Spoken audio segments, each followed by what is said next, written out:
reaction your parents had? Well, I was screaming enough that my parents thought that I was crying and that something was wrong.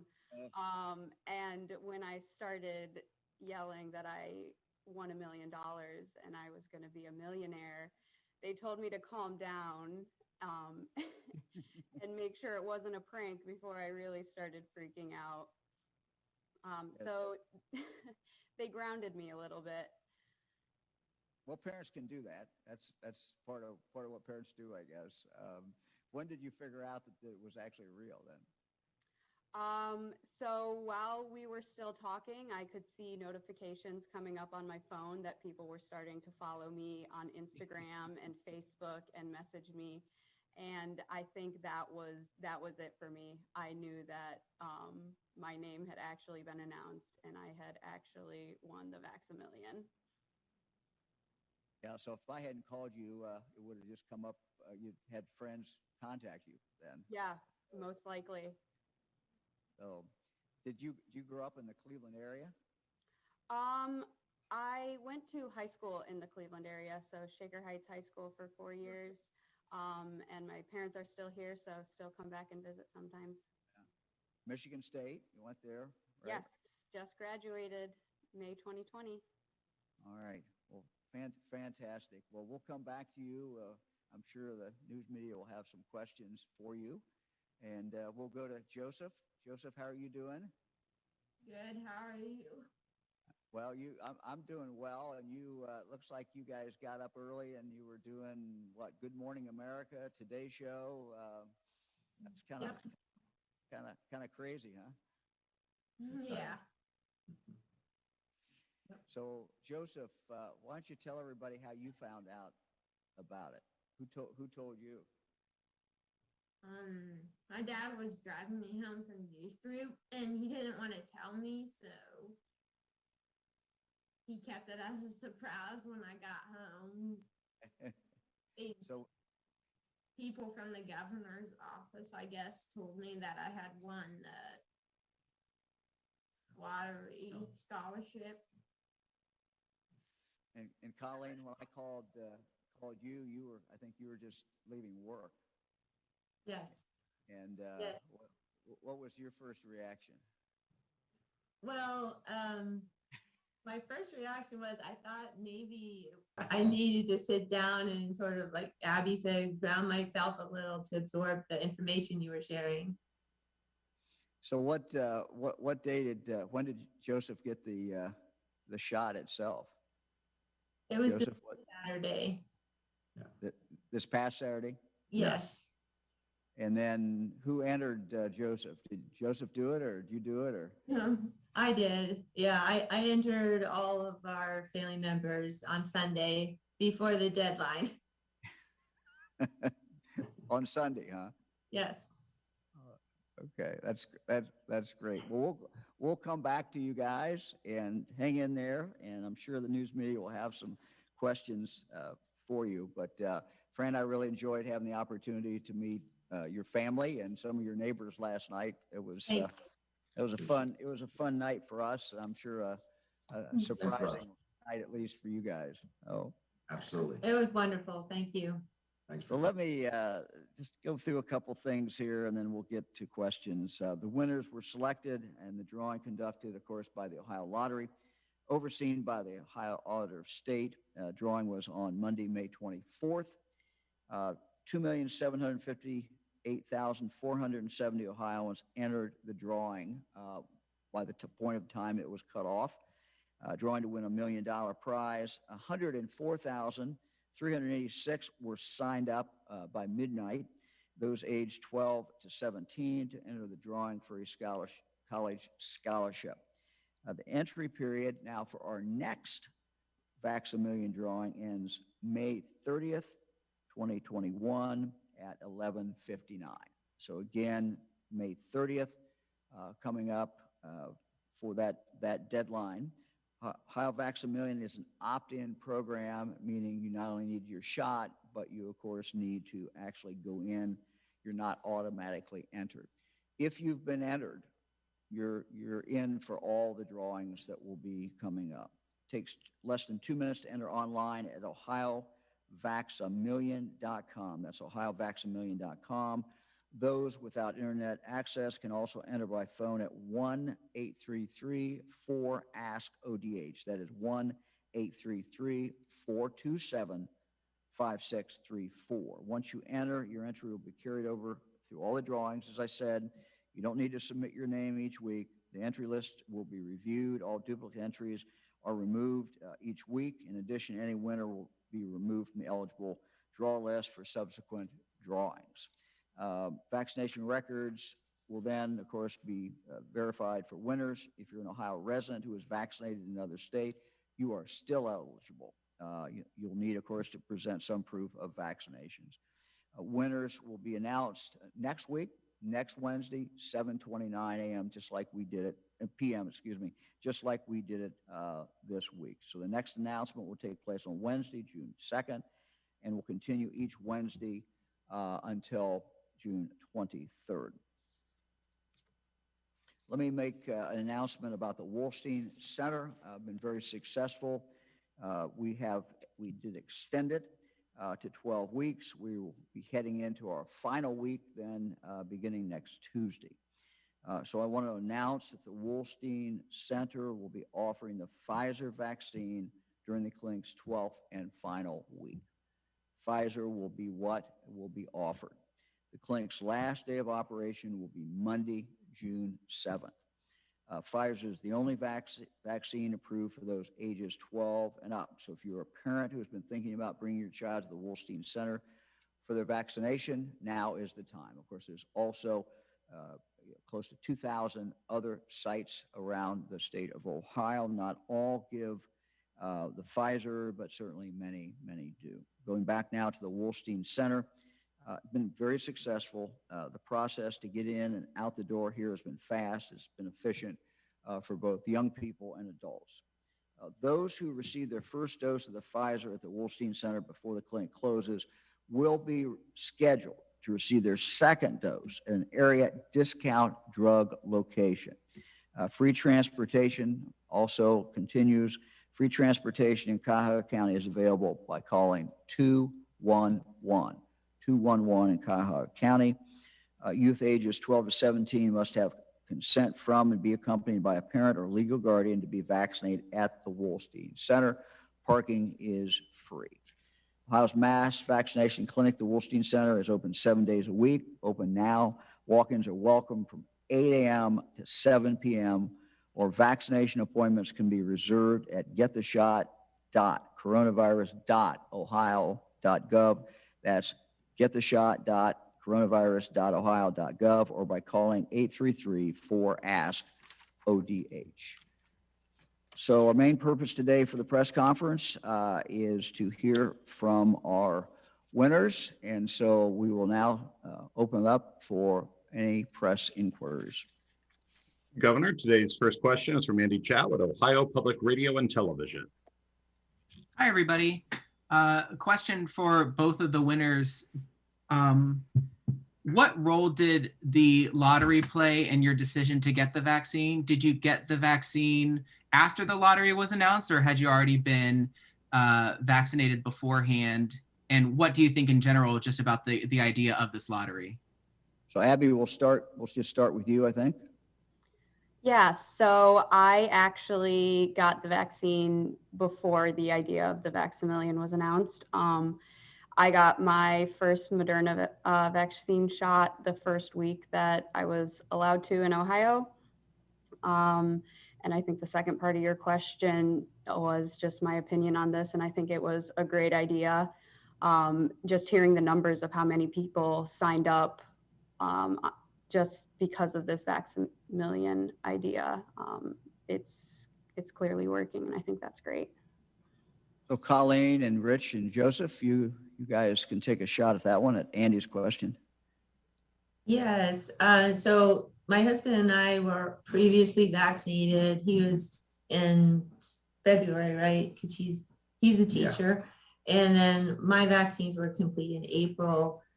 We had intended to get all of our children vaccinated by the end of this month, but because of the the initial entry deadline for the contest, we pulled that date forward and made sure that everyone was vaccinated. So it did accelerate the timing for us, and we were excited about the opportunity, and it definitely influenced our decision to get it in the time frame that we got it.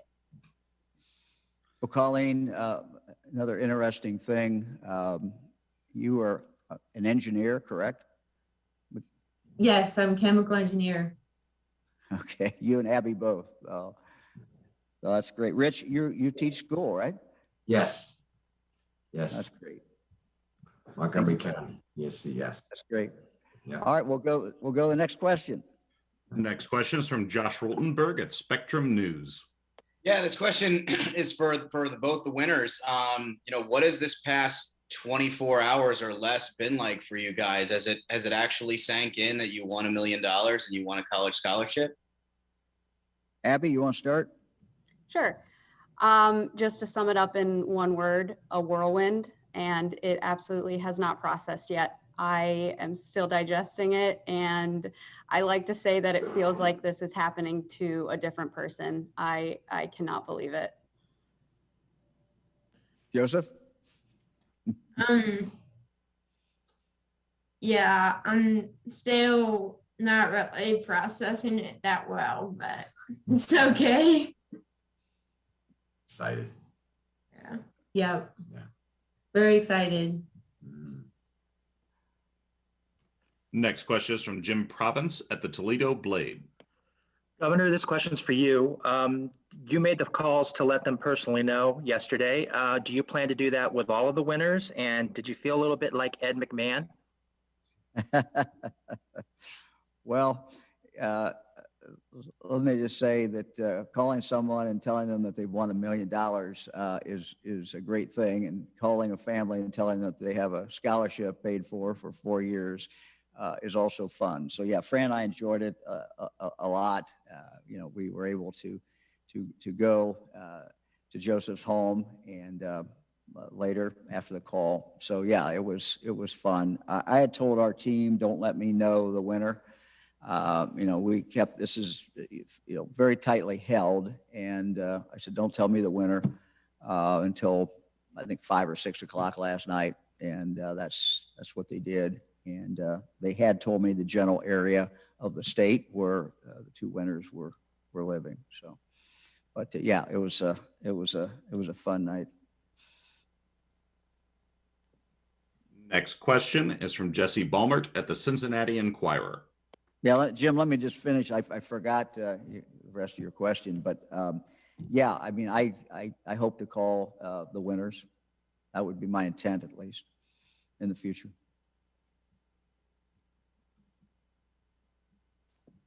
Hey, so thank you. Congratulations to both of the winners. I guess my question for Abby is, a $1 million is a lot of money. Have you thought of anything that you might purchase with it? I haven't thought a ton about it. I know I will be donating to some charities, but I don't really know the specifics yet. And then further than that, I have not really thought it through. I did come up to Cleveland from Cincinnati to look at a used car. And I think buying a used car is still in my future. So that's about as far as I've gotten. Next question is from Noah Blundo at Hannah News Service. Hi, good morning. This question is for maybe the lottery director. I'm wondering kind of how much entry maintenance you had to do in terms of people trying to get in duplicate entries and things like that. Did a lot of people try to take more than one bite at the apple? And apologies, that's my daughter in my lap. She's doesn't like my kids. Pat, you want to take that? Sure. Surprisingly, there was less duplicates than we originally thought. Traditionally, in draws like this, where you have an opt-in, you have between 25 and 40% that you have duplicates. You have names that are entered that are just not real names, Daffy Duck and Donald Duck and so forth. But in this case, when we deduped our whole database, it was relatively simple. And we had, a great process in place and worked with many agencies to ensure that we were doing this properly. But we were pretty much down to 1% that we disqualified for duplications. And those duplications were primarily because people might have entered and said, Pat McDonald, and then they're, entered, oh, I should have put J. Patrick McDonald as your legal name. So there was not much nefarious activity going on. So we're very proud of Ohioans and what they have done to, register. And, it was a very clean database in my opinion. Next question is from Laura Hancock at cleveland.com. Hi, everyone. Congratulations. Joseph, I know that, it's a few years till you go to college, but I mean, what are your kind of goals? Like, where would you like to go to school? What would you like to study? And then my question for Abby would be, what kind of engineer you are? And obviously you're not planning to quit work. So I was wondering if you could talk a little bit about that. Yeah, thank you. I don't really know where I would want to what I would want to study, but I know what some schools I might want to go to, like Miami University or Ohio State University, if that answers your question. Cool. So I'm a mechanical engineer. I got my undergraduate degree at Michigan State University. And this past fall, I started my master's in aerospace engineering. Like you said, I'm definitely not quitting my job. I love it at GE. I love the people I work with. And as for future plans, I'm probably going to invest most of it. Did you say GE is where you work? GE Aviation, yep. GE, okay, cool. Our next question is from Adrian Robbins at WCMH in Columbus. Hi, thank you so much for doing this today. My question is for both the winners. I assume that you're both very happy with your decision to get vaccinated. For some people who have maybe put their decision to roll up their sleeve off a little bit and haven't signed up for the Vax-a-Million lottery, what would be your message to them? I could take that one, but maybe Joseph, you want to say something too. But what I would say is it was an easy decision for our family. We've been thrilled about the availability of the vaccine. Yes. So, for us, we always knew we wanted to do it. And the experience for the kids was a good one. They didn't have any side effects afterwards. They had a little arm soreness for about 24 hours, but that was it. So from my perspective, it's a win-win situation. If you get vaccinated, you'll have resistance against COVID-19. And then if you enter the contest, you could win either $1 million or if you're a student, a free ride to college in the state of Ohio. So I would encourage anyone out there to go ahead and just do it. You don't have anything to lose and everything to win. That's true. Joe, you have any thoughts? No. Okay. Nothing to add. Yeah, just to build off of that, I originally got vaccinated just to protect friends, family, relatives, anyone that I was going to come into contact with. And the Vax-a-Million was an easy decision to sign up for and obviously a good decision for me. Next question is from Madeline Ashley at WDTN in Dayton. Hi, everybody. Congratulations on your wins. First of all, I'd like to ask, I can't remember if we were told, Abby, I just was kind of, for my story, wondering how old you are. And then for Joseph, yesterday we saw that he said he might also want to go to UD. And I know that that is a private school and that the scholarship was for public schools. So I don't know if that would be a question to answer for from Joseph's family or with the lottery. Those are my questions. Yeah, let me take that. Sure. This is going to be money put into a 529 account. We pegged the amount of money based on the cost of a highest state university school. That's the amount of money that we will put in, which would cover room and board and books and tuition. And that money should grow. But I have, I told Joseph's family yesterday that it's our intent that is money that they can apply to any college. So that is their choice. When we talked about state university, we wanted to make sure that, any state university the child went to would be covered. And we pegged the amount of money based upon the highest state university cost so that whatever state university they picked, it would be totally covered. If they select to take that money and go, for example, to the University of Dayton or somewhere else, they have every right to do that.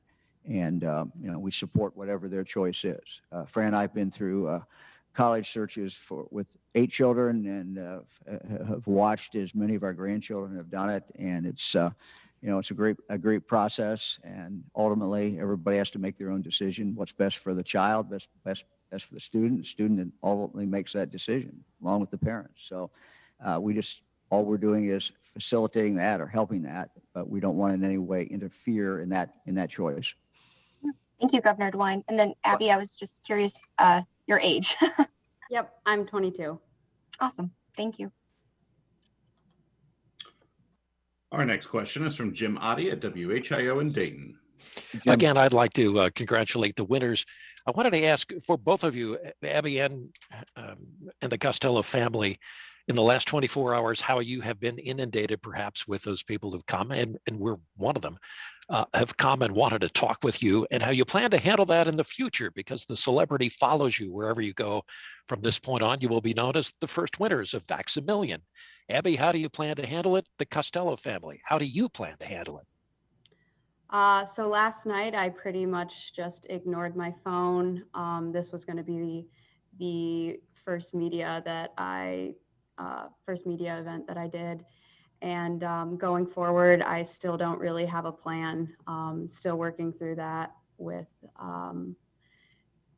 just the press and Governor DeWine's department.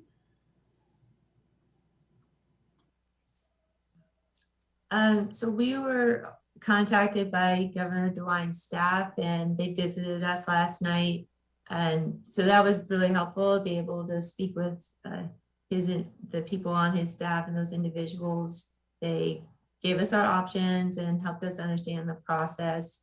And so we were able to speak with some of the local press here in Dayton last night when Governor DeWine visited with his wife, Fran.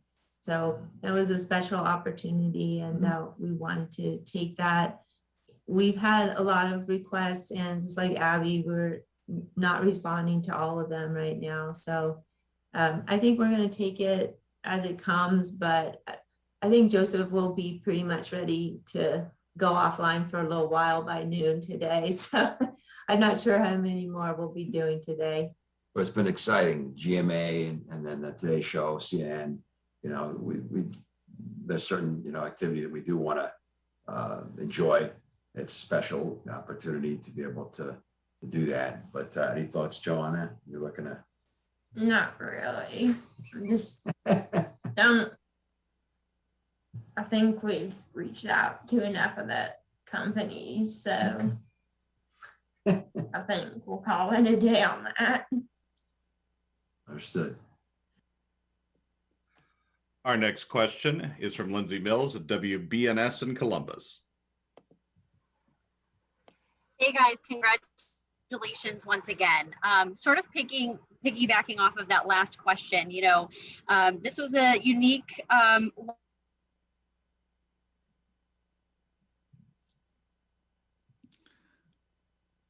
Lindsay, I think we've lost you. We will come back to Lindsay. Next question is from Clay Lepard at WEWS in Cleveland. Hi, everybody. Congratulations. Abby, how did your upbringing in Northeast Ohio and that environment over the years help shape your opinion and influence your decision to get the vaccine? So I don't know if it's Northeast Ohio or just my parents, but vaccines have always been in my medical history, and it was a pretty easy decision to go and get the vaccine at the first chance that I could. Next question is from Jackie Orozco at WSYX in Columbus. All right, can you guys hear me? Great. So what do you think, this question's for the governor, what do you think about all this national attention that the state is now getting because of the Vax-a-Million, and how other states are following suit because you guys are basically started this incentive of getting people vaccinated? You know, one of the things that's occurred in the last 15 months is governors have really talked to each other. They've shared ideas. I've been on the phone, I can't tell you how many times, with just regular calls with governors. Sometimes I've specifically reached out to governors. Sometimes my chief of staff has reached out to other chiefs of staff. So this exchange of information and trying to see what works is something that's gone on. It always goes on with governors. You know, we have, as we say, the 50 laboratories of democracy, and we see what works in one area and other governors can copy it. And I do that all the time. So I don't think it's a surprise that when other governors, you know, saw that this is working, you know, they reached out to us for information. And as always, we're very open, just as they're open to us. This is an area where it doesn't matter whether it's Democrat, Republican governors, we're all in this. We're all in this trying to get out of the this pandemic that we're in, and we all share ideas. So nothing really unusual about that. Next question is from Jess Harden at mahoningmatters.com. Hi there. Congrats to you all again. My question is, one of the difficulties in Ohio's vaccine rollout has been convincing young folks like yourselves to get vaccinated. Will you be encouraging your peers to get vaccinated, maybe those who've been skeptical or, you know, just haven't done it yet?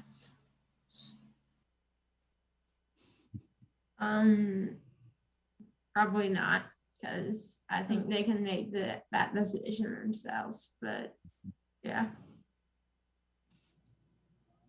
I would encourage anyone to get the vaccine. If winning $1 million isn't incentive enough, I don't really know what would be.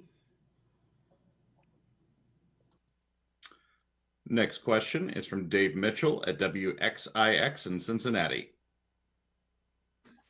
Congratulations, everyone. Abby, tell us about your time here in the Cincinnati region and kind of how long you've been here, and if what your favorite part about Cincinnati and in your community is. So I moved to Cincinnati at the beginning of the year for my new job.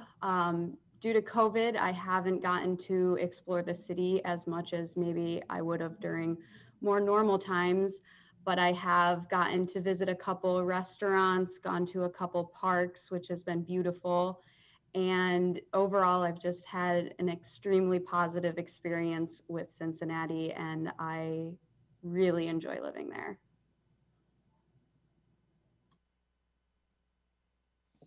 Next question is from John London at WLWT in Cincinnati.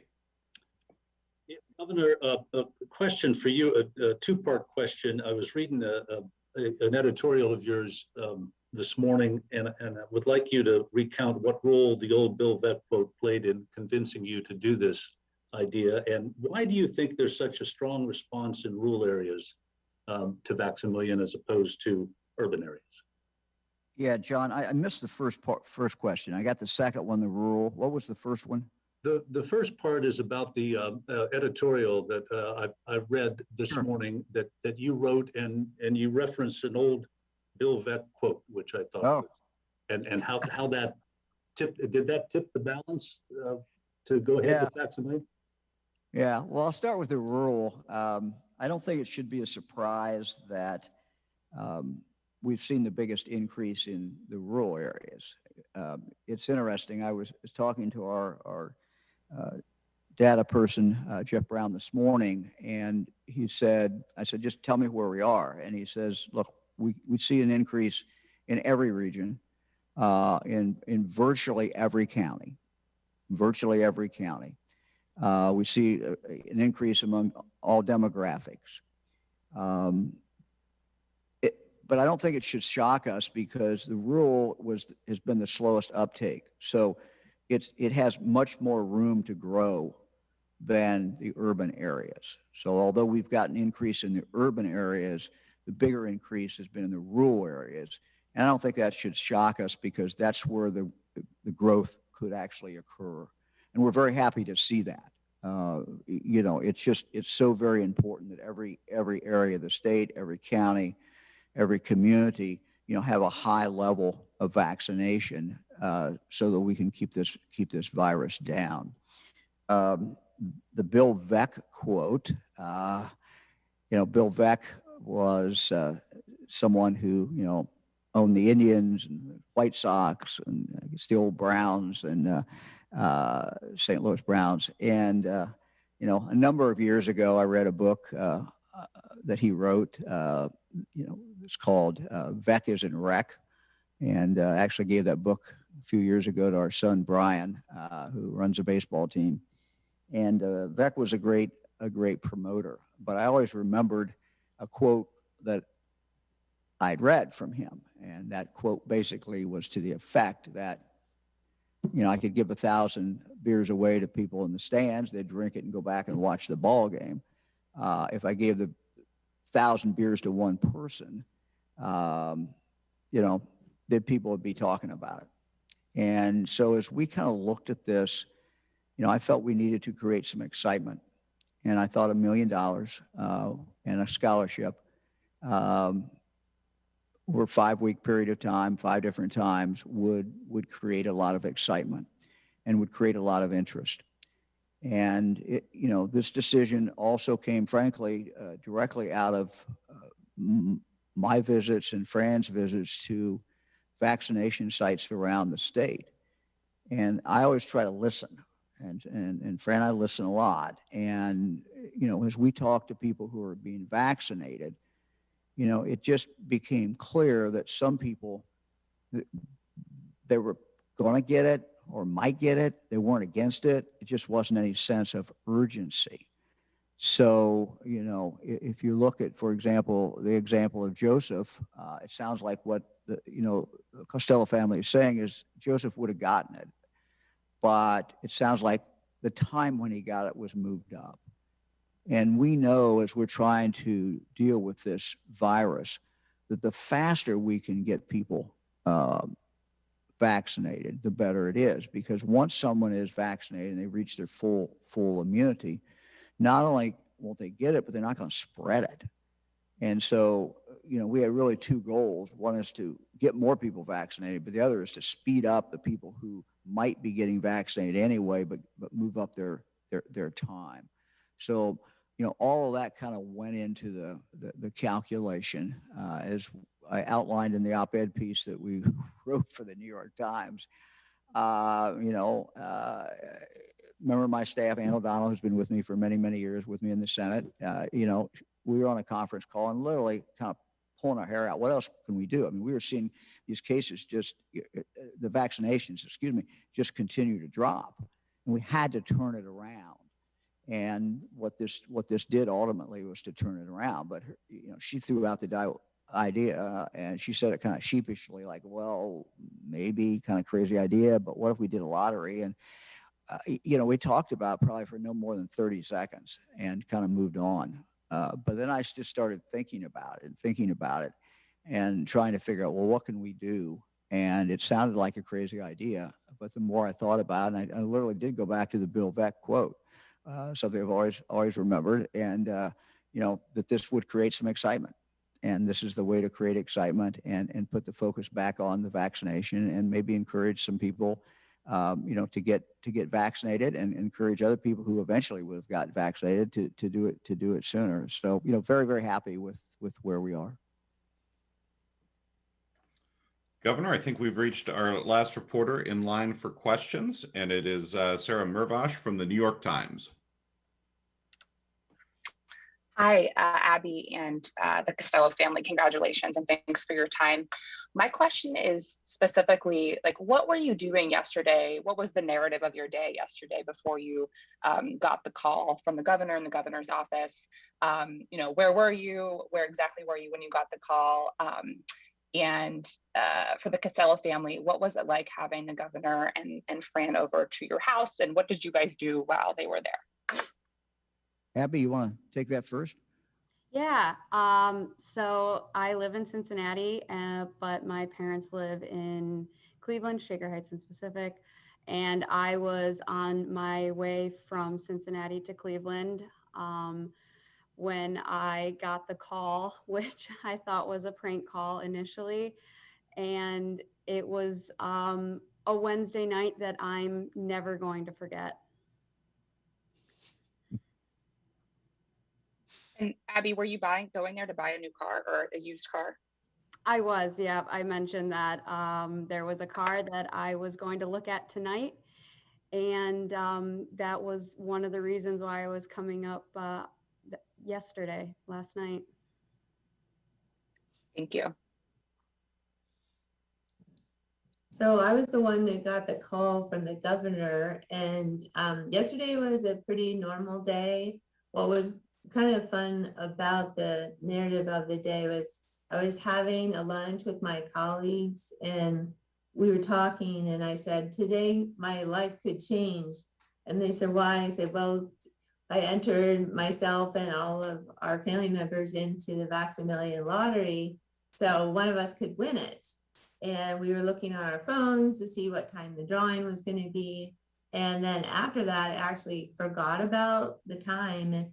And I was working late and walking out of the office and I got the call. I looked down the phone, I didn't recognize the number, but I thought, okay, well, I knew where the kids were and maybe they weren't at home. So it might have been somebody calling me about them.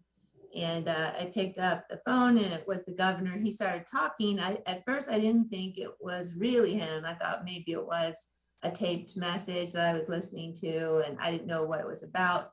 But then once we started going back and forth and talking, I realized it was him. And so that was my part of the story. And then I reached out to my husband. Right. And so. Yeah, I was doing some schoolwork, drinking a coffee, and I got the call from Colleen, and he said, "You sitting down?" I said, "Yeah, I'm sitting down."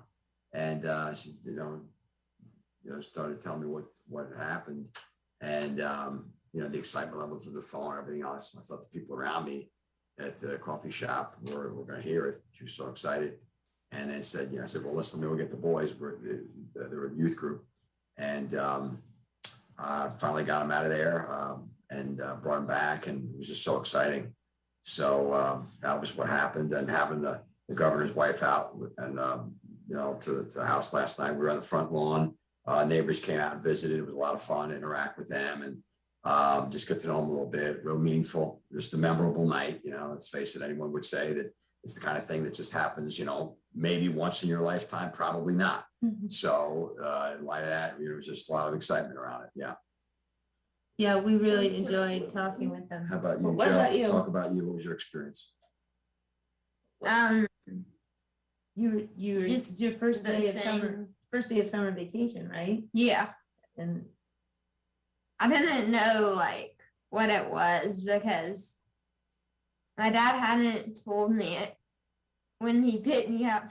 I guess he wanted it to be a surprise, so I found out by the people from the governor.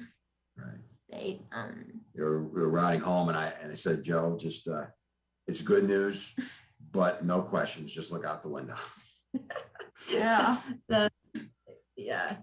And the governor's staff member broke the news to Joseph in our driveway. Right. Yeah. Yeah. Well, Joseph, thank you very, very much. Rich, Colleen, thank you. Abby, thank you very much. We appreciate you all being on here. Let me just close by saying that Monday, of course, is Memorial Day. It is a day that we remember all our family members, all those who have died. Fran and I go to 3 separate cemeteries in Greene County and decorate graves of our family members. We also, of course, particularly remember those who have served in the armed forces of our country. We remember and think about those who are out serving today around the world, and we thank them. I want to personally thank them on behalf of the people of the state of Ohio, thank them for their service. We also certainly remember those who have died in service to our country. And we thank them and their families for the great, great sacrifice so that we could have the freedom that we do. Fran's Uncle Ralph was killed in the Korean War, buried at St. Paul Cemetery, one of the cemeteries that we go to on Memorial Day. So we remember all those who have died. We hope everyone has a good weekend. Thank you very much.